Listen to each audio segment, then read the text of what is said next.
is a process that is responsible for being a detour for glucose metabolism.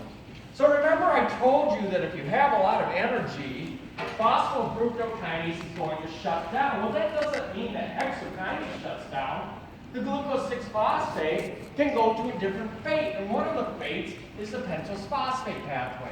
Now understand the pentose phosphate pathway is an oxidative process. And the oxidizing agent isn't NAD plus in this system, it's NADP plus. And we're going to talk about how NADPH, which is what is generated by the PPP, is critically important for a lot of anabolic reactions. So if you want to build molecules such as fats, the electron source for doing that anabolic reductive reaction is NADPH. So realize that glucose going to glucose 6-phosphate and then that glucose 6-phosphate going into the PPP is a great way to make molecules in the form of NADPH that can give electrons to making bigger and better molecules through anabolism. The pentose phosphate pathway is an incredibly complex thing, and I do want you to know the 4 different outcomes of the PPP because each one has a particular role. There's an oxidative phase that I'm going to talk about in a second. As you can see, the oxidizing agent is NADP+, and there is a non-oxidative phase. And understand that there's multiple directions that this can go depending on the needs of the cell. And I want you to understand that these are not just black and white pathways that have a beginning and an end. It is far more intricate than I can teach you. It is far more intricate than we can even understand. So this is one of the examples because of all the different possible outcomes you can get from that. One of the outcomes is ultimately the production from this sugar ribulose 5-phosphate of a molecule you should come to know and understand as being critically important in the cell. It's called ribose 5-phosphate. And ribose 5-phosphate is key to building things like nucleotides, okay?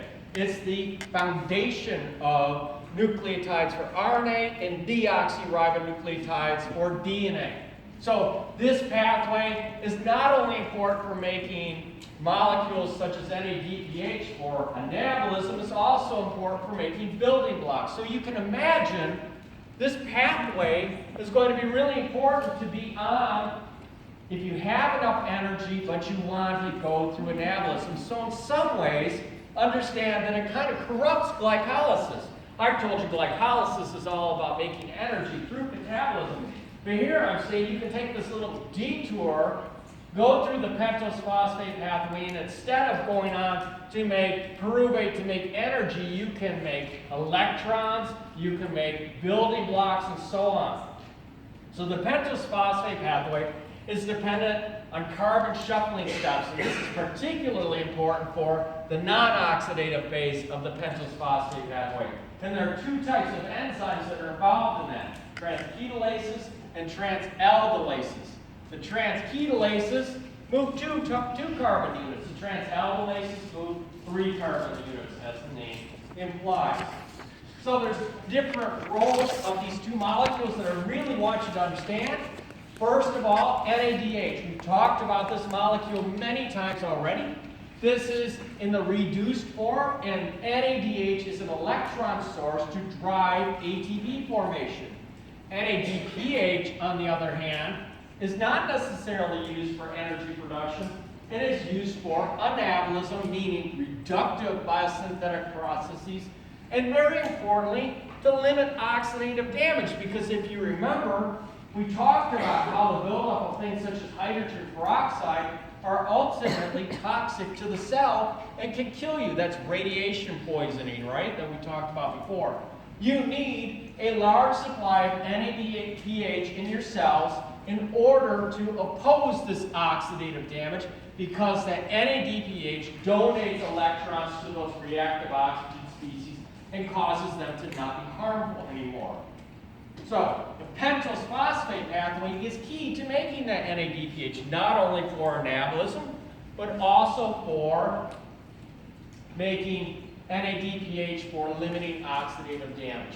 So as I said, there are 2 phases of the PPP that you need to know about. There's the oxidative phase, and the oxidative phase starts with glucose 6-phosphate, and as the name implies, it strips electrons away from that glucose 6-phosphate to make NADPH, and then ultimately it can go on to make ribose 5-phosphate. There's also a non-oxidative phase. You do not have to have both happen in order to use the pentose phosphate pathway. You can mix and match these two different things for different outcomes, and we're going to go through these right now. So the purposes of the pentose phosphate pathway, first of all, is there to provide high levels of that reducing molecule NADPH. NADPH, as I say, is a protective molecule necessary for donating electrons to break down reactive oxygen species and oxidizing agents. You need a large supply of this in your cells to make sure your cells don't get oxidative damage. Number two, the pentose phosphate pathway is there to generate ribose 5-phosphate for nucleotide biosynthesis and other molecules. What molecules might that include? Well, we talked about many that have AMP, for example, that are part of them. One example that comes immediately to mind would be coenzyme A, or nicotinamide adenine dinucleotides, you know as NAD+. And then this third is particularly interesting. It's there for producing high levels of NADPH, which represent electrons, and glycolytic intermediates that can go back to pyruvate.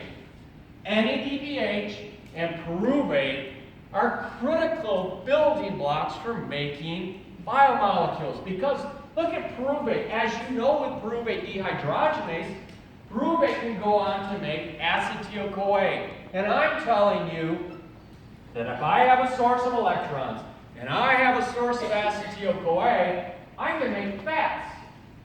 So let's think about this for a second. Phosphofructokinase is off. I've got plenty of ATP. I don't need energy, but I'm telling you that if that glucose goes through the pentose phosphate pathway, it can bypass phosphofructokinase, make NADPH, make pyruvate to make acetyl-CoA. And if you don't have energy, you can then, or if you don't need energy, you can use those electrons and you can use the acetyl-CoA to store electrons in the form of fats.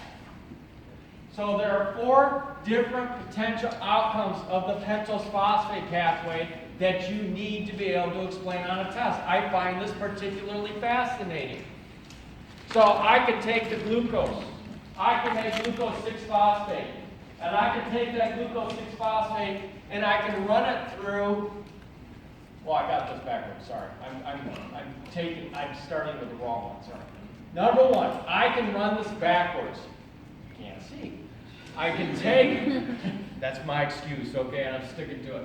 I can run the pentose phosphate backwards. So let me skip ahead a little bit. So, look at this pathway here.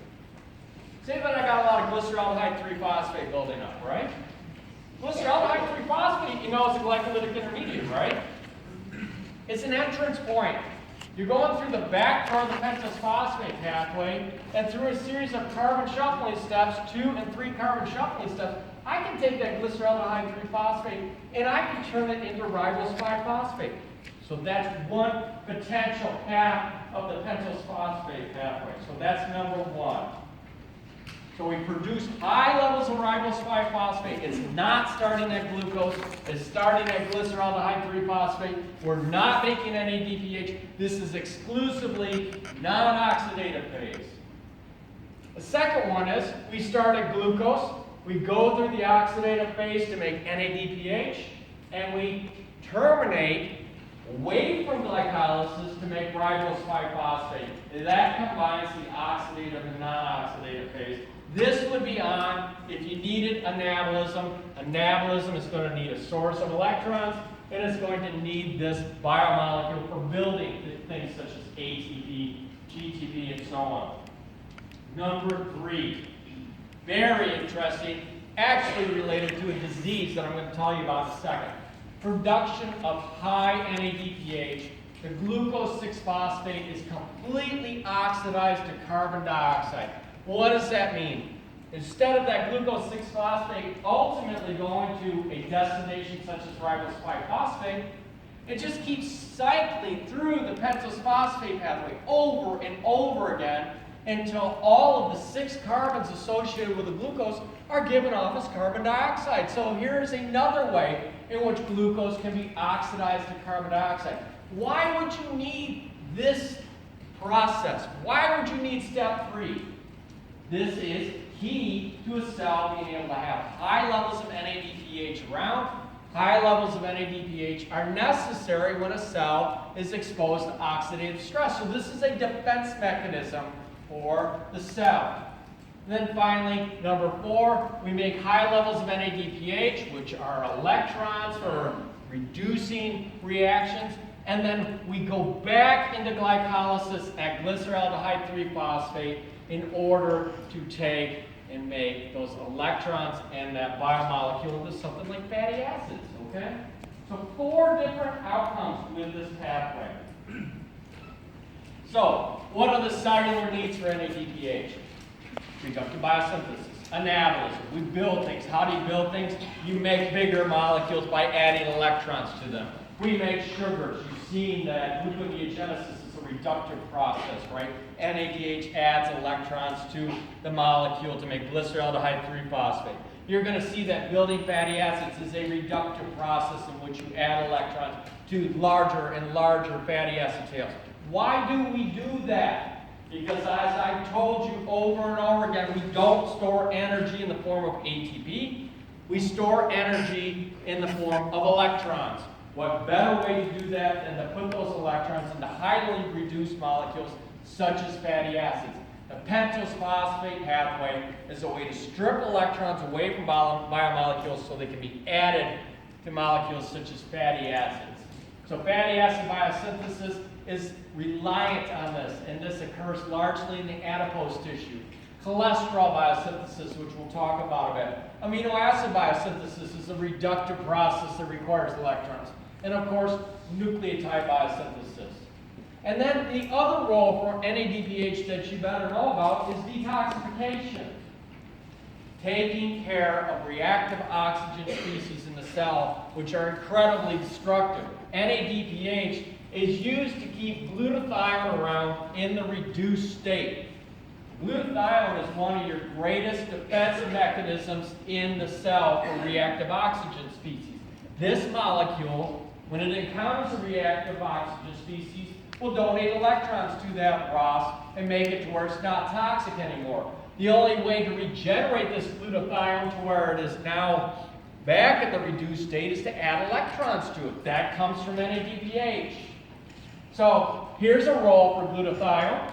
Reduces sites such as cysteine. Boy, didn't we talk already about how cysteines can change their side chain chemistry based on whether there are electrons or not? So here, reduces sites such as cysteines and hemoglobin and reactive oxygen species. So that right there tells you that NADPH and glutathione are key to the function of hemoglobin and the health of red blood cells, which we'll get back to this disease I keep alluding to. NADPH can only be produced by the pentose phosphate pathway in red blood cells. That is key. That doesn't mean it's only produced by red blood cells. It means that in red blood cells, the only way to make NADPH is through the pentose phosphate pathway. There's no other mechanism in those cells. Okay? And if I am unable to run that oxidative phase, which is what this glucose 6-phosphate dehydrogenase is involved in, if I can't run that oxidative phase very well, I'm going to have less NADPH, and consequently, I'm going to have fewer red blood cells that survive to the point of maturity because the oxidative damage becomes so great, it starts to make it to where the cells are compromised and ultimately die. Okay? So, these 3 things are very important, what I'm going to be talking about in a second, about polarity. So here is the pentose phosphate pathway. We start out with glucose 6-phosphate. The oxidative phase takes us to 6-phosphogluconate and then down to ribulose 5-phosphate. And you can see that there's 2 oxidative steps here. NAD+, NADP+ going to NADPH. Both times that represents production of NADPH that is an electron source in anabolism. Okay, the ribulose 5-phosphate then has different fates that it can go to. We can go on to make ribose 5-phosphate. That would be the combination of the non-oxidative and oxidative phase, and we're going way away from glycolysis. We can take that ribulose 5-phosphate and return it back to glucose 6-phosphate and continue to oxidize that completely to carbon dioxide, building up as much NADPH as we possibly can. We can ultimately go off to make the nucleotides, or finally we can take and return to glycolysis at a point of glyceraldehyde 3-phosphate in order to continue on to make pyruvate. Okay? So, this is the pentose phosphate pathway in detail. I do not expect you to know structures from this. The only structures that you should know would be glucose 6-phosphate and ribose 5-phosphate. These are things effectively that you know already. We start with glucose 6-phosphate. Notice we're oxidizing it by NADP plus to make 6-phosphogluconate. We oxidize that again by NADP plus, and we end up making ribulose 5-phosphate plus a carbon dioxide. We can then send that ribulose 5-phosphate to different fates. It could go off to ribose 5-phosphate and go off to make nucleotides or other ribose-containing molecules. Or we can start to shuffle 2 and 3 carbon groups around, and look at what happens when we start to do that.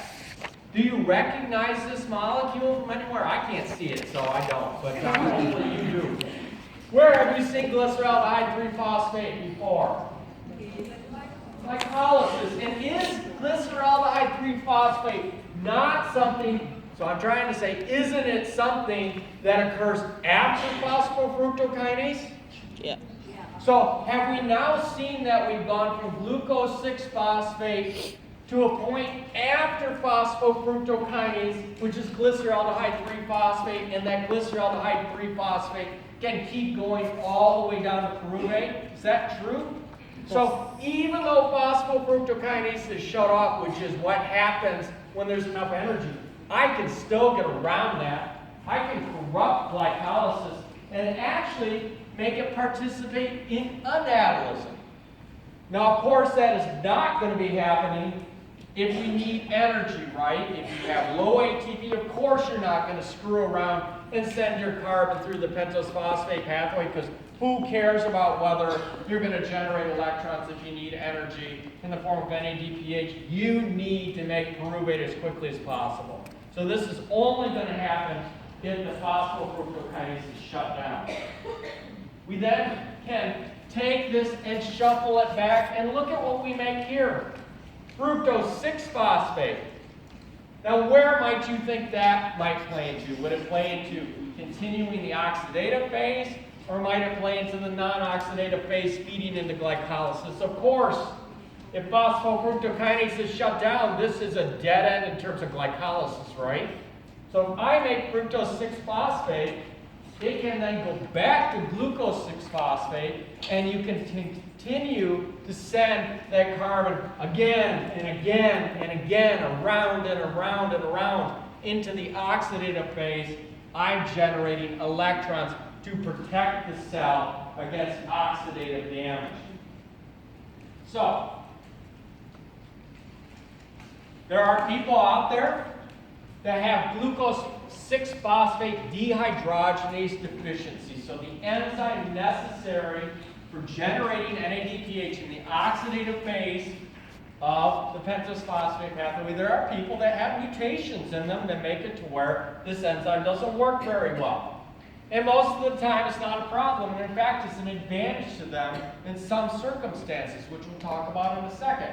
The result of this deficiency, this disease, is that these people do not generate enough NADPH in their red blood cells. And remember, I told you that the pentose phosphate pathway is the primary way to make NADPH in the red blood cells. Now I'm telling you, the people with this disease, they don't make enough of this enzyme. It doesn't function properly, and consequently, they don't make enough NADPH.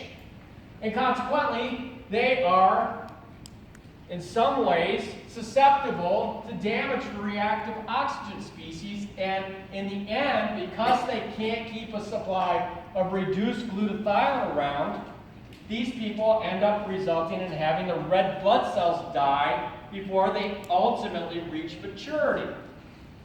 Not necessarily a problem in everyday life, and as I said, there's an advantage to it. So what people have found is that this disease has evolved in an environment associated with malaria. So people that come from areas with malaria, just like sickle cell anemia, have evolved this deficiency, and there's a thought that this deficiency might be associated with those people having an advantage when it comes to being infected by malaria. So why would that be? Well, ultimately, malaria requires the red blood cell as a host for that parasite to grow to maturity. In the end story I'm going to get to in a second, but I'm going to give you the punchline before I tell the joke. It's the red blood cells, which are the host for these parasites to grow to, since they die early because there's not enough NADPH to prevent oxidative stress, it makes it to where these people, their red blood cells do not allow the malaria parasite to grow to maturity, and consequently it dies. And they are not necessarily affected by the infection. How did they find this out? Well, it was determined that this chemical primaquine was a good treatment for people with malaria. So it effectively does the same thing. Primaquine will increase the amount of reactive oxygen species in red blood cells, causing those cells to die early and make it to where the person cannot host that parasite to grow to the point of maturity, and it basically stops the life cycle of that parasite. Unfortunately, people that are deficient in glucose 6-phosphate dehydrogenase, they go in, they take this drug, they participate in the drug test. Little do they know that they're not going to survive that drug test. Why is that? Because all those people that were given that drug that had this deficiency, they just had massive die-off of the red blood cells, because the red blood cells, because they didn't have enough NADPH in them, could not cope with the reactive oxygen species that were building up in their red blood cells, and consequently they died. They ended up with black stool. Well, what was the black stool? It was their body getting rid of all of the dead red blood cells, and it was the iron that was turning their stool black. What a horrible thing, right? You go in and think you're participating in a drug study, and you're going to help out people, and you're going to make sure this drug is safe, and you walk out going to the morgue, right? Not a good thing. So, what they found ultimately, though, through this connection in the study was that these people that have this dehydrogenase deficiency are likely some people that have developed a mutation that gives them a strategic advantage in areas with malaria. You can see the overlap of the incidence of malaria, which is at the bottom, with the incidence of this glucose 6-phosphate dehydrogenase deficiency, and it's largely in equatorial Africa, which is one of the epicenters of malaria infections. So here's another example of a mutation that we might see as being disadvantageous to us and being not necessarily helpful, actually being something that nature selected for in order to make an organism have a better chance of survival. Okay? So, the citric acid cycle.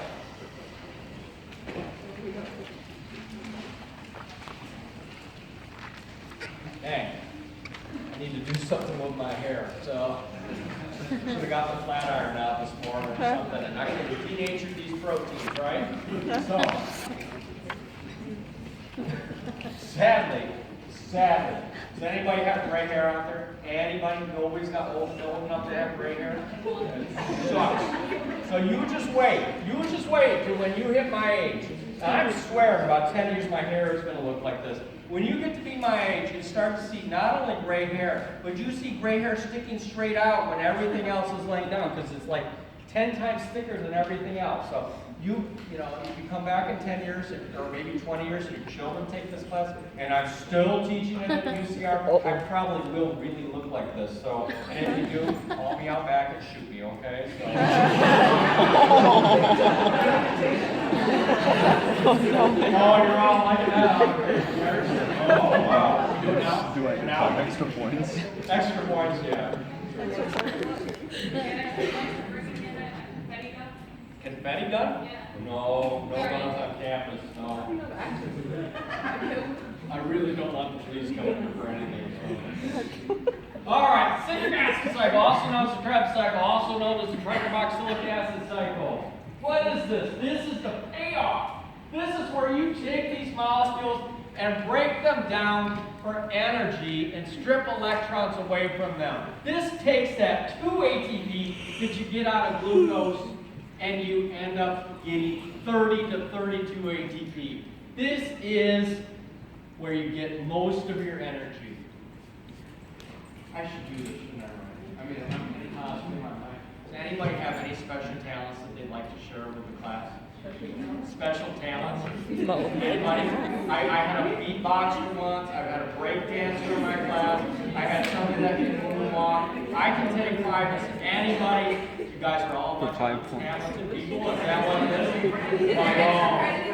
What's your special talent? We're so shameless. Classical singer? What? Use your microphone for this? You're not going to sing Phantom of the Opera next week, are you? No? What would you like to sing? Would you like to impress the crowd? Oh, come on up.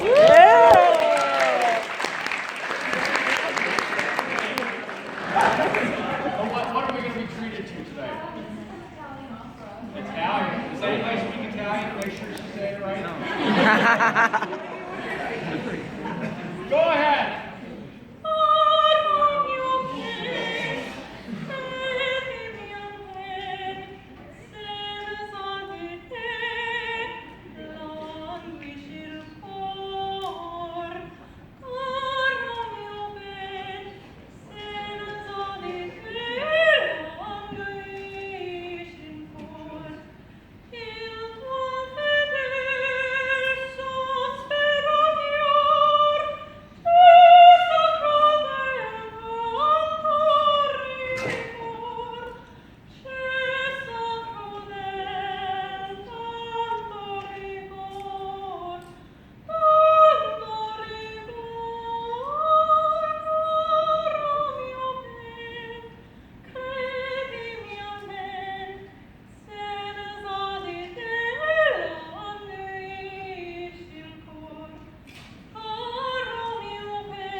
How you feel when I'm talking to you. I didn't understand a word you said.